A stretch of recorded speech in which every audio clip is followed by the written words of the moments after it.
There was more confirmation on Wednesday of RJ Davis's impending return. What is that going to mean for North Carolina?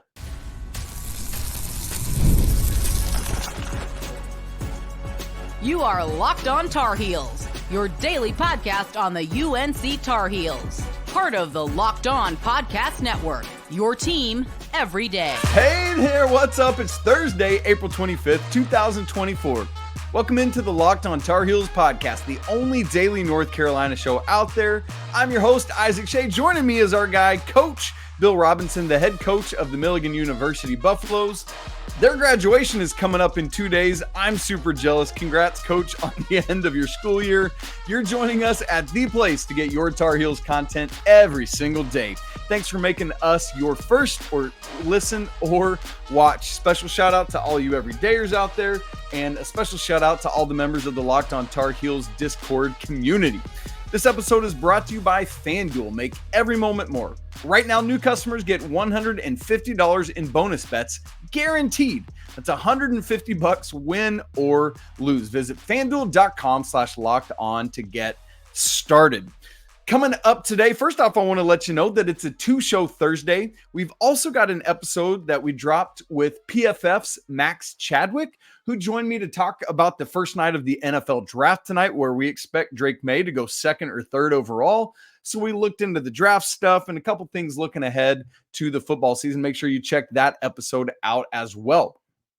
As for what Coach and I are going to talk about today, we're going to look more at what it means, this impending announcement of RJ Davis's return for a fifth year, the certain already announcement about Seth Trimble coming back, what it means for Seth the player. Coach Rob is going to put on his coaching hat and tell us what it means from a coaching standpoint.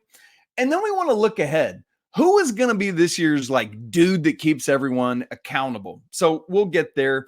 Also in real time, as we record later on Wednesday night, no news yet on Cade Tyson, on Adu Thiero, or on any of the bigs. Although I will say there were rumblings of another impact center entering the portal. Not going to say names yet because it's just somebody that's not in the portal. And so I don't want to give any unfounded rumors. However, there's been discussion of it in the Locked On Tar Heels Discord. So if you're interested in more on that and you haven't joined, it's a great reason to do so. All right, Coach, let's talk about RJ Davis. Here's where things stand as of Wednesday night. We do not have confirmation still from either RJ or from the school. And so we do want to be very mindful and cautious and careful of that.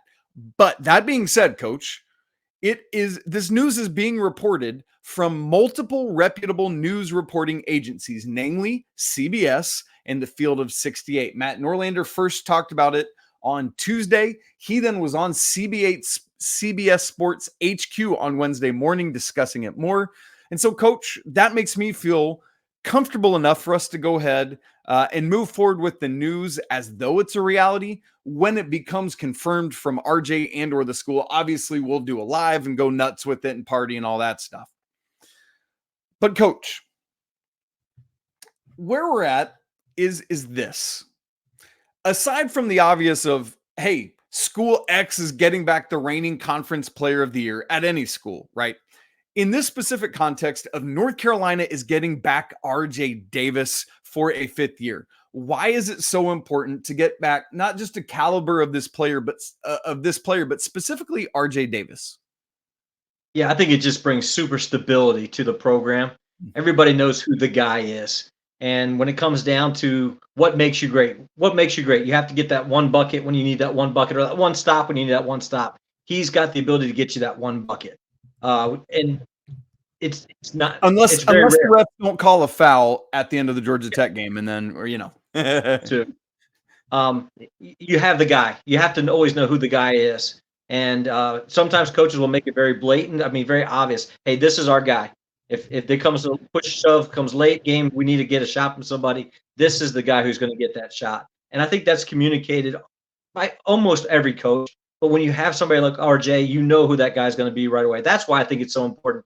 He's not a huge leader when it comes to the, verbally, but he leads by example. And you have that guy, and you have to know who the guy is, and he's going to be that guy next year.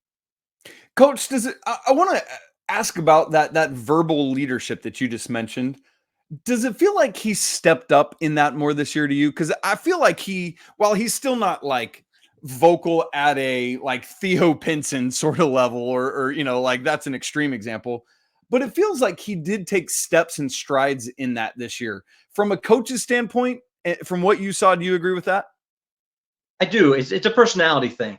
He's not a rah-rah guy. He's not the one who's going to sit there and jump on the pile and high five and tackle everybody. But the leadership's there because he brings that. Well, first of all, he just wants to win more than anybody else. He's just super competitive, and that's part of just who he is.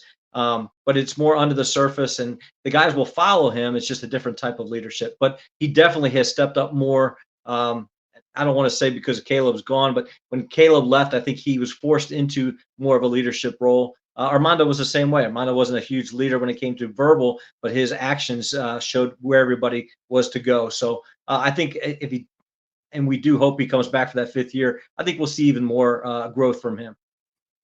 Coach, you talk about that stability. I'm right with you, because with Harrison Ingram out the door, along with obviously Armando Bacot and Cormac Ryan, who are out of eligibility, if RJ2 is gone, the only returning starter is Elliot Cadeau. And he too, I think he's got a little more vocal leadership in him. He still, though, is not that rah-rah leader that you're talking about. And so with getting your entire starting backcourt back, you think about that in terms of then bringing in potentially 3 more transfers at the 3, 4, and 5 who might all be in the starting lineup. Like, that's even another level, Coach, of here's what we do, here's who we are, here's how we run things around here. Get on my back, follow me, and I'll show you what to do. How much of that is so critically important? It's critically important, and it's critically important to get there as quickly as possible. And I know, Hubert's maybe gotten some criticism because it's been slow getting some of these portal guys in.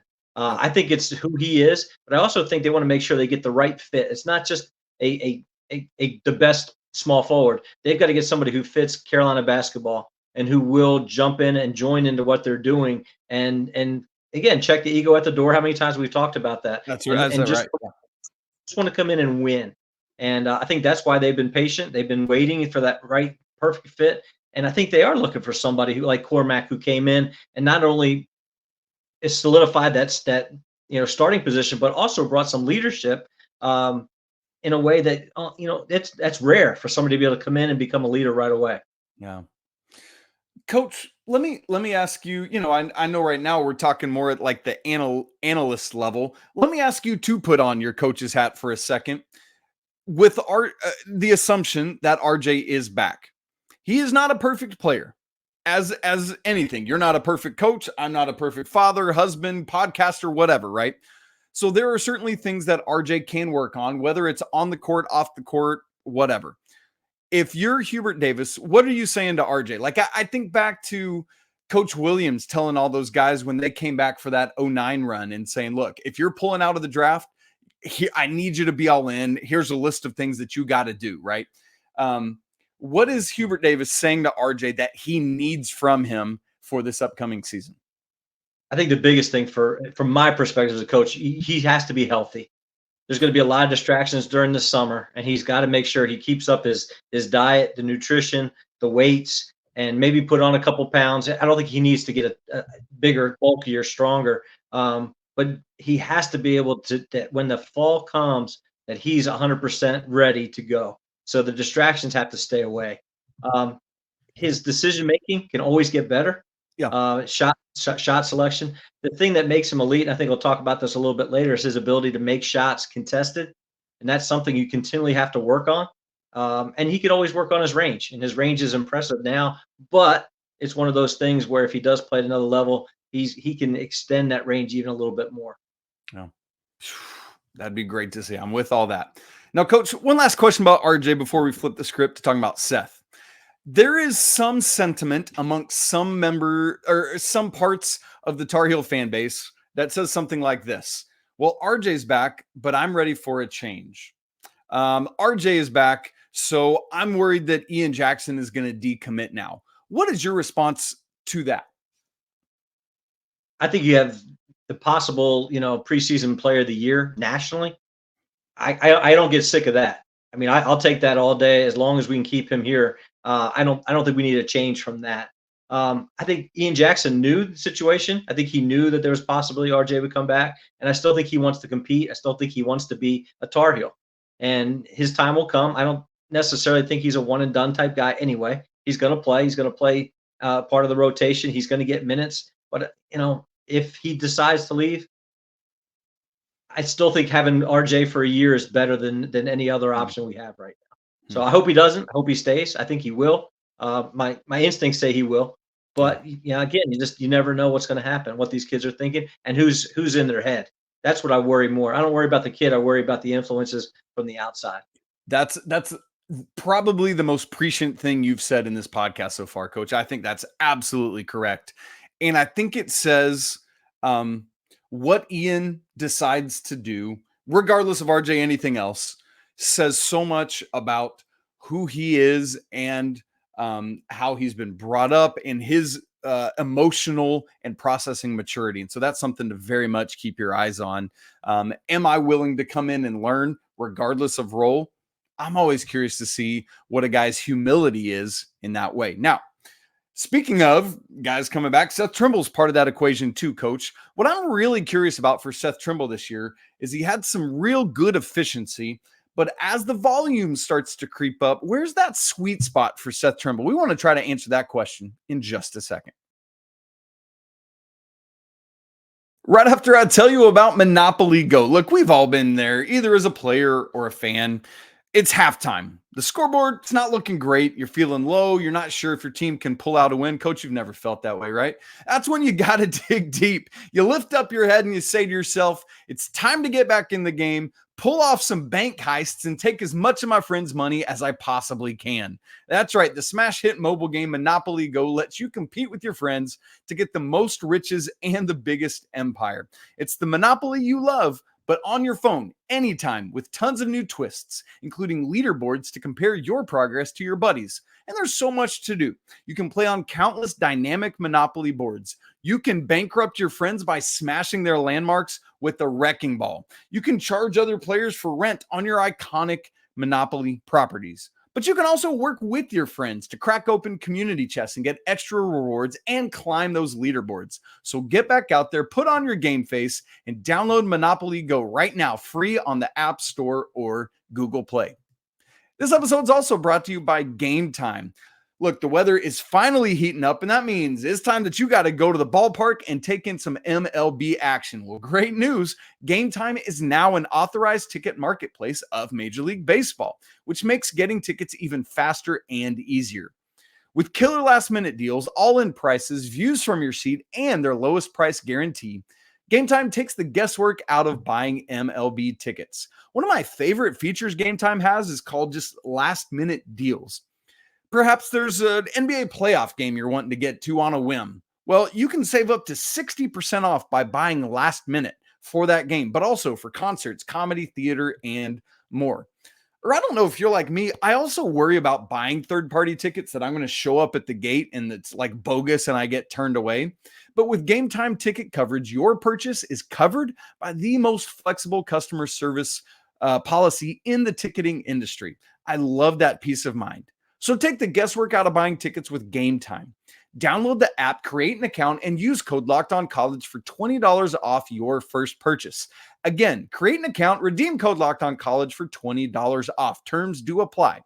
Download the Game Time app today. Last minute tickets, lowest prices, guaranteed.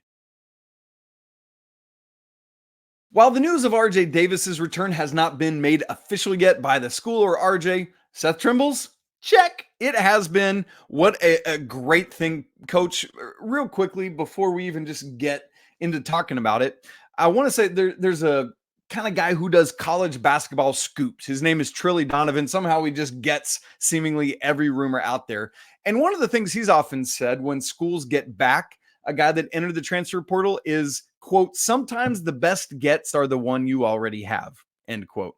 I love that idea, Coach. I love that sentiment. What do you think it means for North Carolina to have Seth Trimble back in the fold? And do you agree with that sentiment?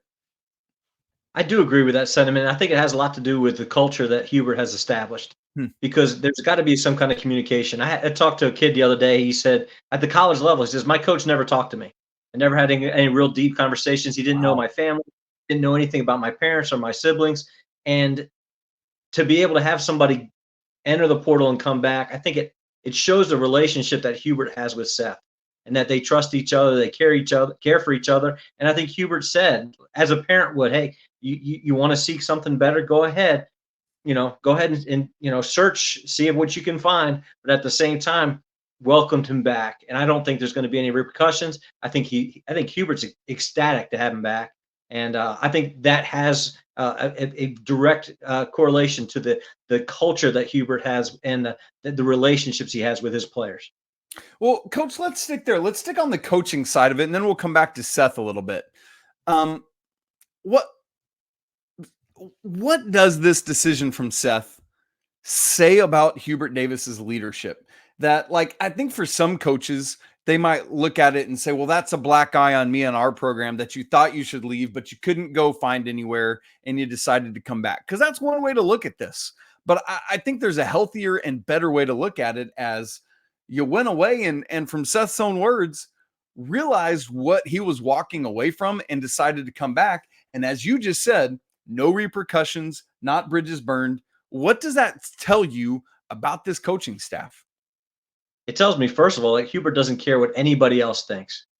Outside that staff, he could really care less what anybody else thinks. It's his program. He's going to run it his way, and he's going to do it the very best the way that he thinks is right and his coaches think is right. So I don't think he cares what anybody else is saying. I promise you he's not watching this podcast. He's not on social media. He doesn't care. He's just trying to again, build his team together for next year, the very best team that he can. So I think that's the first thing it says to me. The second thing, it also, again, back to the relationship part of it, I think his staff cares about their kids so much that it's not a problem for them to say, hey, we're going to welcome you back. No problem.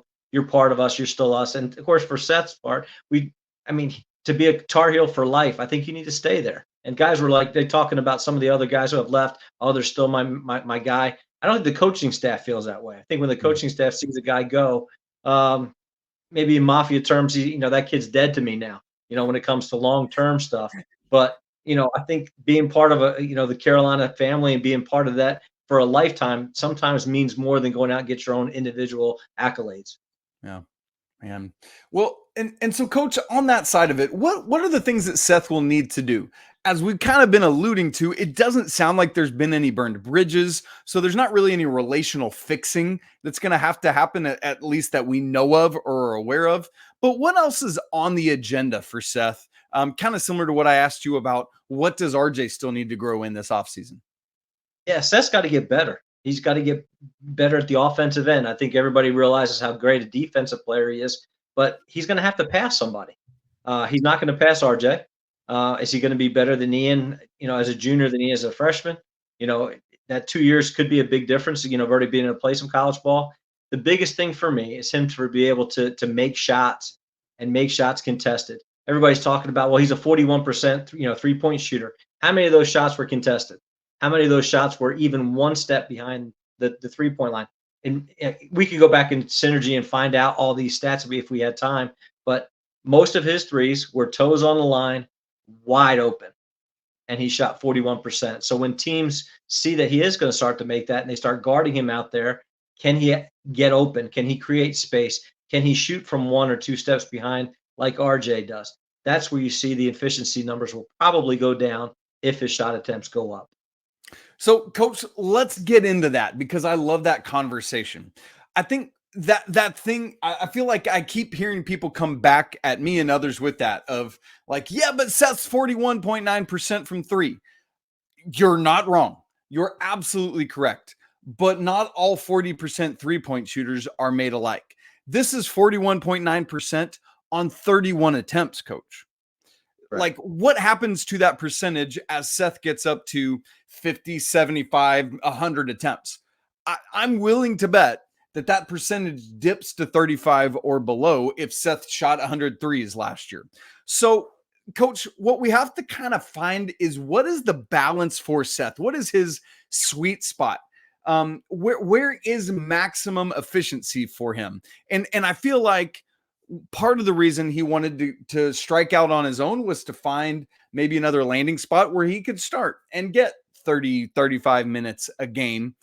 Would he have stayed at the same level? I don't think so. So at what point, Coach, would you think, either from a minutes played or a shots taken standpoint, we get to what I would call diminishing returns? I see him maybe playing 20 minutes a game max. If he shoots 100 threes, I see his number. If he could shoot 33% for 100 attempts, I would see that that's pretty efficient for what his game is. That makes people have to come out and guard him. That gives him the ability to even put the ball on the floor more. That little ball, and all of a sudden he's in there making decisions or finishing at the rim. But I don't see him being even a 35%. I see it more around 30% when it comes down to actually being guarded out there, to have to take that step back. That one step back from most college guys is a big deal. 2 steps even more so. And then you got the elite shooters that it doesn't really matter. But somebody who likes Seth, that's something he's going to have to work on all summer, is extending his range, being able to shoot with a hand in his face, and maybe even being able to create some space for jump shots. Kind of like RJ's little step back that he has, to be able to create space but still be able to stay behind the 3-point line. That's a skill, and I don't think Seth has that quite now. He definitely can get that, though. That's not something that's unattainable. You know how he could get it? Stay pinned at the hip to RJ all summer long and get old Coach Page out there with him as well. Now, Coach, somebody that does have that kind of range is a little homie from Belmont named Cade Tyson. We'll just leave that there and move along. So, Coach, this backcourt is ostensibly going to be loaded. I want to say a few more words about that in a little bit, as well as North Carolina has had Brady Manek, Cormac Ryan, Harrison, Ingram. They've all added an intangible that you can't find in any box score that you look at. Who's going to be that guy next season? We're going to answer that question in just a second. Right after I tell you about FanDuel. It's playoff time in the NBA and NHL. Baseball's in full swing, and FanDuel is your place to bet on every game. Right now, new customers get $150 in bonus bets guaranteed. That's $150 win or lose. You can bet on everything from slap shots to home runs and slam dunks, all on an app that's safe, it's secure, and it's super easy to use. How about some national championship odds for next season as we're thinking about how this team might come together? Kansas actually leads the way right now at plus 1,000, followed by some team from Durham, North Carolina at plus 1,200. UConn next at plus 1,400. Bama and Houston tied at plus 1,600. And then come the Tar Heels at plus 1,800. So if you want to get in on that action, what are you waiting for? Visit FanDuel.com/lockedon and make your first bet an automatic win. FanDuel, America's #1 sportsbook. Coach, I do want to talk about this intangible leadership thing that Carolina has had from a couple of their transfers in 2 of the past 3 seasons.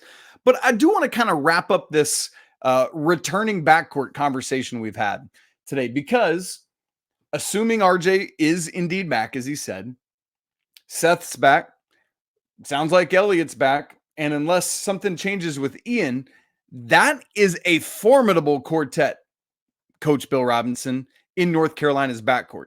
It will contend for not only the best backcourt in the ACC, but also nationally, as you said about RJ's Player of the Year plotted potentialities for next season.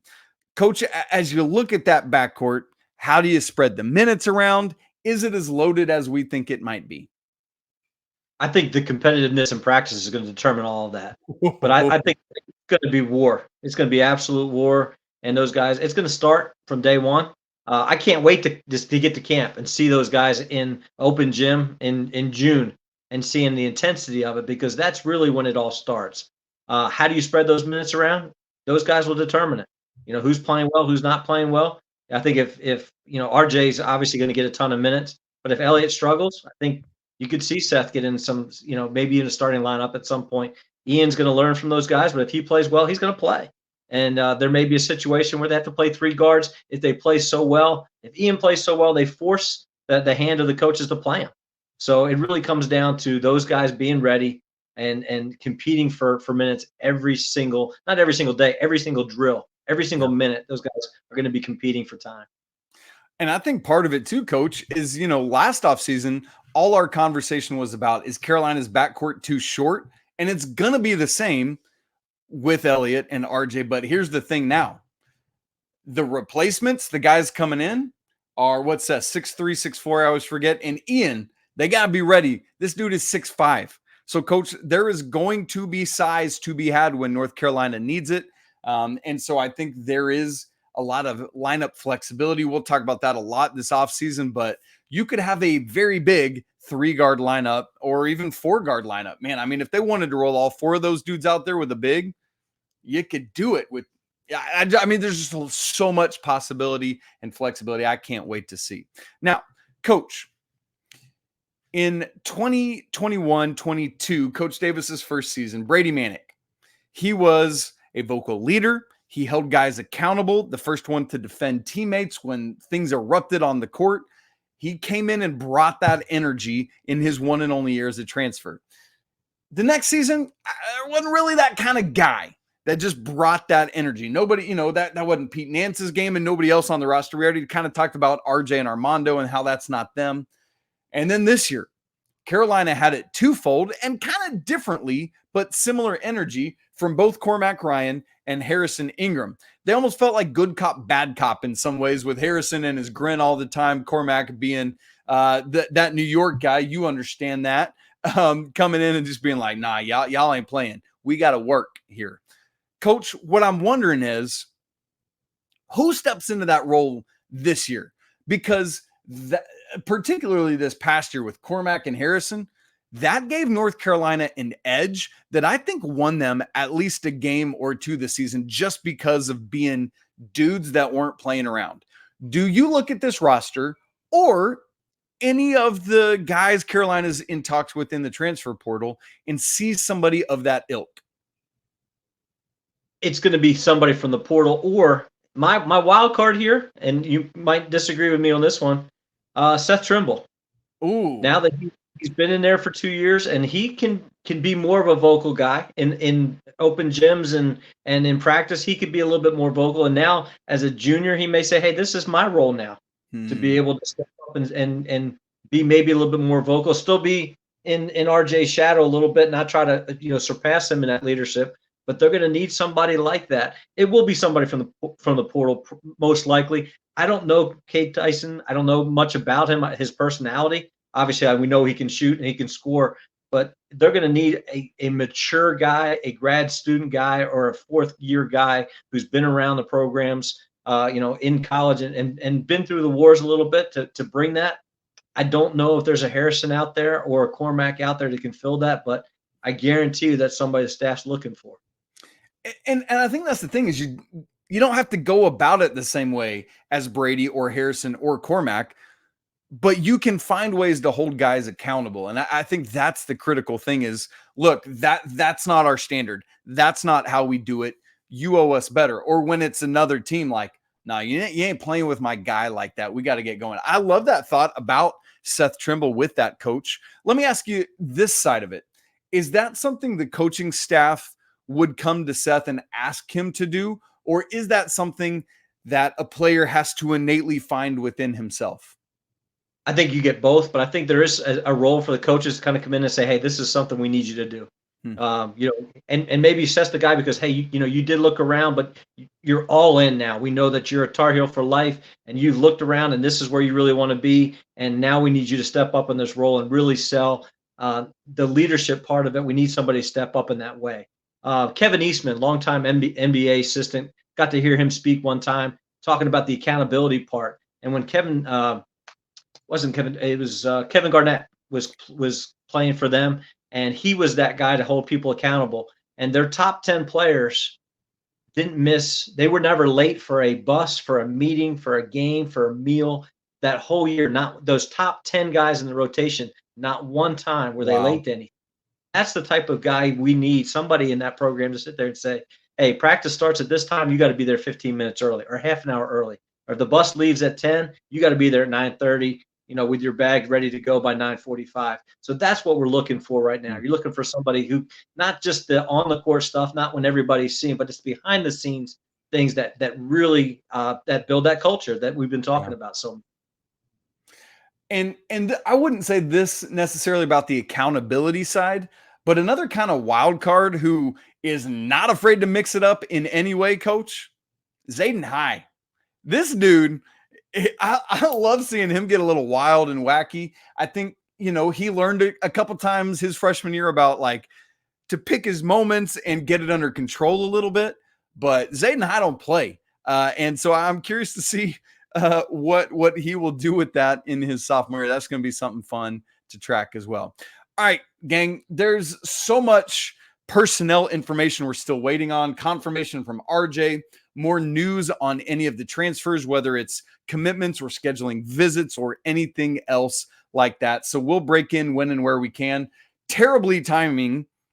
I'm going to Arizona on a family trip this weekend. And so hopefully the basketball gods will not allow any news to break while I'm gone. And if so, we'll just get back at it on Sunday night or Monday morning. So just sit tight and hang with us. Coach, great conversation. Great to be together as always. Want to thank all of you for tuning in. I meant to say off the top and forgot, but on Wednesday, YouTube, Locked On Tar Heels YouTube, crossed over 8,000 subscribers. And this is all due to all of you who just keep coming back and hanging out and enjoying what we're doing. And so we are having an absolute blast, and we love giving you information, but being entertaining and all that. Let's just keep going, which we will do all summer long. Hang with us. We can't wait. More to come tomorrow on Friday. If you haven't subscribed to the show, do it. Join that whole cavalry of people who are getting in on this thing, both on audio and video.